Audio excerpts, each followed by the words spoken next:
But before we dive into any of that, we're going to start this Wednesday out how we do every Wednesday.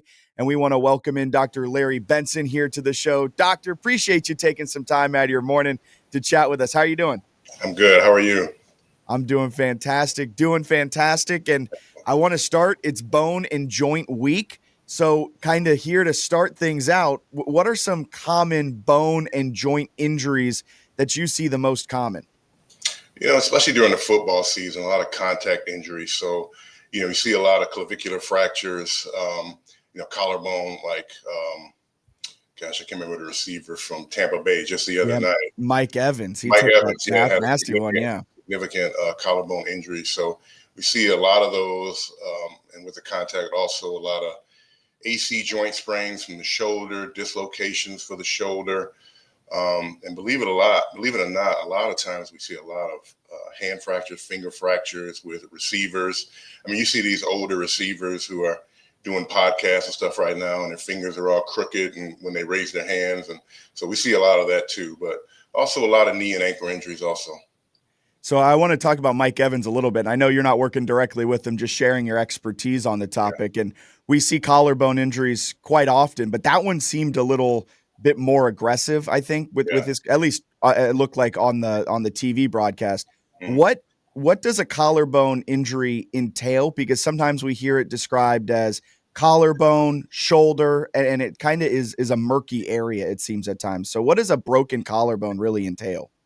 Yeah, so a collarbone is actually the clavicle. It's the bone that connects the shoulder basically to the thorax. And the fractures can vary depending on, what the fracture looks like, obviously. Some that are displaced or in multiple pieces will have to be fixed surgically.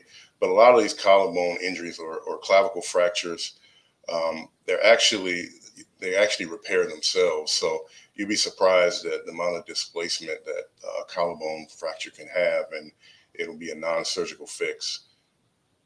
Wow. I never thought I thought a collarbone would be one of the ones that would for sure require surgery, but your body does some crazy things, I imagine. It really does.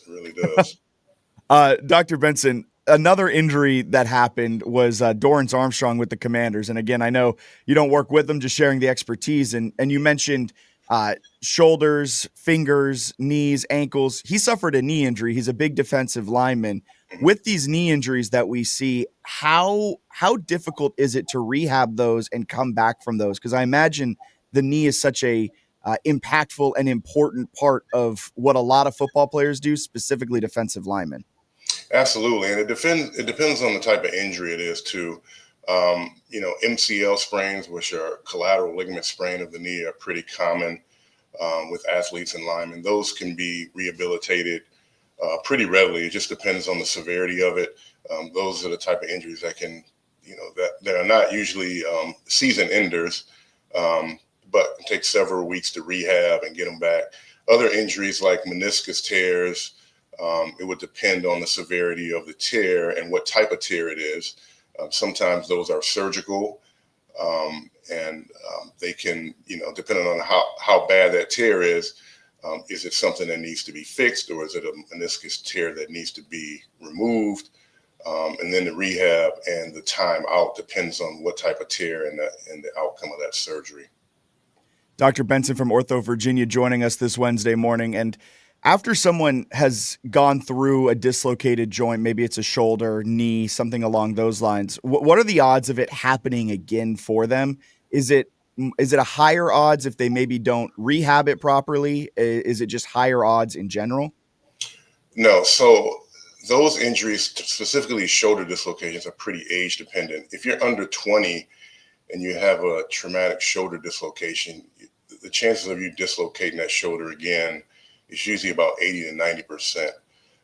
If you're really between 20 and 30, the odds are usually about 60 to 70%. And if you do it, like an old guy like me over 40, the odds of dislocation are more like 10 to 20%. So that's really age dependent. Obviously, it's going to be dependent on what type of sport you plan to. But in general, those are the rules for that specific injury. Do you see dislocations and injuries with the joints at a higher rate in athletes than just kind of your general person? Yeah, just because of the nature of what they do. When you're playing a high level, high contact sport like that, you're putting your body at significant risk. And, just the force you put on the body and others are putting on your body can cause these type of injuries. So, we see these injuries in the general public as well, but not as frequently as in athletes.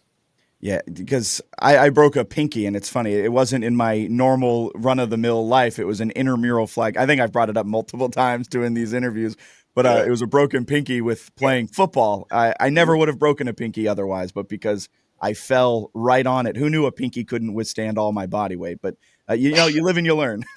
Yeah, like I said, a lot of those NFL players, those older players, man, they all have some sort of finger fracture, and we see a lot of it. Yeah, finger fracture. Who knew that also then it would come with Or 6 weeks dislocation. of PT afterwards. It was a broken pinky, a dislocation. It wasn't the most fun, but we made it through it. I want to talk about Tyreek Hill a little bit too, because we saw him earlier in the year, and of course you're not working with him, just kind of sharing your expertise with it. It was, I think, right at the tail end of August, maybe the beginning of or middle of September. I forget exactly when he did it, but Mhm. he dislocated his knee, and in the process, he tore multiple ligaments. I think his ACL, MCL, and it's feared to be maybe a career ender, but it's for sure a season ender. Mhm. When there is a dislocation, specifically in the knee, does that typically come with tearing of ligaments, or is that kind of a one-off thing that Tyreek Hill went through? Yeah, so a knee dislocation, uh, that's an orthopedic emergency. Not only because you can tear all four ligaments, which usually happens, the ACL, the PCL, the MCL, and the LCL, but we're not worried just about the ligaments. We're worried about that femoral artery behind the knee, and a tear of that. You don't get that thing because a lot of times you will tear that ligament. I mean, excuse me, you will tear that artery. So the important part is that you have to make sure that artery is intact. It's an emergency to make sure it's intact because that's the thing you want to repair first. Because if you did tear it, then there's risk of losing the limb. Ooh, oh, I did not know it was that serious with dislocated knees. That Yeah. makes me take care of my knees a lot more than I may have otherwise. But Dr. Benson joining us on this Wednesday morning. We've talked a lot about the joint side of it, but from a bone fracture side of it, can you explain the different types of bone fractures that there might be? That depends on the bone as well. A lot. So you have a fracture, which would, could be a hairline fracture, which is basically a non-displaced fracture where the bones are actually lined up, but there's no large disconnect between the bones. And then you can have comminuted fractures, which are bone fractured in multiple parts. And then you have displaced fractures where you actually have a bone that is displaced, exactly what it says. It's moved from its original place. And sometimes those displaced fractures may need surgical fixing. Sometimes they may need casting, depending on what bone you're talking about. That makes a lot of sense. I want to talk about clubs because you see linebackers, linemen playing with these big clubs on their hand. Typically, the less finesse positions will come Mhm. out there and they've got their entire hand Yeah, wrapped, and yeah. it's almost like a weapon out there on the field the way it's wrapped up. What's the risk level for athletes who choose to play football with a club on their hand? Is there a risk level? Um, again, it depends on what type of bone we're talking about that the club is protecting. If you're talking about, one of the metacarpals or the, bones in the middle of the hand, the long bones in the middle of the hand, typically bones in the middle, like your third or fourth metacarpal, those are pretty safe because they're pretty protected bones. You got bones on the other side of those bones that are protected.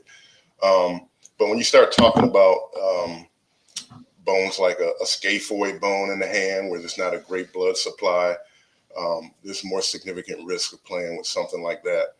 But in general, if these guys are playing at that high level, they want to continue to play. A club can be pretty protective out there. Of course, they have the team doctors who are there available to take that thing off right away if there's some sort of issue. So it's not always the best idea, but when there's millions of dollars involved with these athletes, it's a different story. You mentioned a lot of bones right there in your hand. Just out of pure curiosity, how many bones are there in a hand? Oh my goodness, I can't remember that number right offhand. It's a high number, though. It's a high number, yes. Who would have thought? I thought it was only a couple, and you started listing off the bones, and I was like, "Oh man, that's I think 4 more bones than I expected to be." I knew you got the 5 for the fingers. I didn't know there'd be more for that. But Dr. Benson, where can the audience go to make an appointment at OrthoVirginia if they are having bone joint injuries? Yeah, so I would say the best way is to go to OrthoVirginia.com. That's ortho and Virginia spelled out.